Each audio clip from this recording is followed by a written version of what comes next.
পশ্চিমবঙ্গে কলকাতায় কি অঘটন ঘটিল, সেই ঘটনায় সারা বিশ্ব কাঁপিয়ে দিল। হাইরে পাষাণ মানুষ বুঝি আজও আছে এই দুনিয়ায়।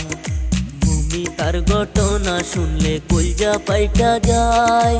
18 জন মানুষ মিলে একলা তারে দর্শন কইরা যায়। একলা ঘরে শিকার হয়ে কান্দে হায়রে হায়। চিৎকার করে কান্না করলেও কান্না শোনার মতো কেহ নাই।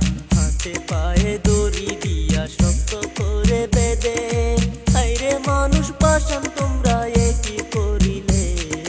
পাগল হইয়া চিৎকার করে তবু রেহাই দিলা না তারে। ডক্টরেরই রিপোর্ট মতো জানা যে গেল, শরীরেতে 113 টাকা মুরের চিহ্ন। মানুষ রূপে কুত্তা হইয়া দেখাইল তাদের চিহ্ন। মায়ের বুকটা খালি কইরা নীলা যে কেরে, এখন মায়ের চোখের জলে সাগর যাইবে সে। কেঁদে কেঁদে বলে মায়ে কি দুষ করেছিল আমার মেয়ে। ডক্টরেরই রিপোর্ট মতে আরো জানা গেল, 150 গ্রাম বীর্য নাকি আরো উদ্ধার হইল। আরো কি কি জানার বাকি, আসেন সবাই মিলা একটু শুনি। গরিব ঘরের মেয়ে ছিল, বাবাই করতো দর্জি। অনেক কষ্ট করে তারে লেখাপড়া করাইছে। মায়ের মনে আশা ছিল আমার মেয়ে করবে ডাক্তারি।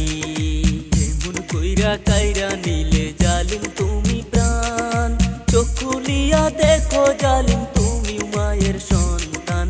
আরো যদি সবাই মিলা করো একটু মা জাতির সম্মান। দুনিয়াতে আইছি সবাই 2 দিনের মেহমান। কে থাকবে কে যাইবো আগে হিসাব জানা নাই। আসেন সবাই সময় থাকতে ভালো কিছু কাম কইরা যায়। এই মুহূর্তে খবর এলো একজন ধরা পড়লো, বাকি 17 জন আছে তাদের ক্ষমা নাই। আপনাদের মতামত কি কমেন্ট কইরা একটু বইলা যান। ভিডিওটা দেখার জন্য ধন্যবাদ জানাই। পারেন যদি শেয়ার কইরা সবাইকে জানান। আজকের মতো বিদায় নিলাম, দেখা হবে পরের ভিডিও ভাই। এমন কইরা কাইরা নিলে জালিম তুমি প্রাণ। চোখ খুলিয়া দেখো জালিম তুমি মায়ের সন্তান।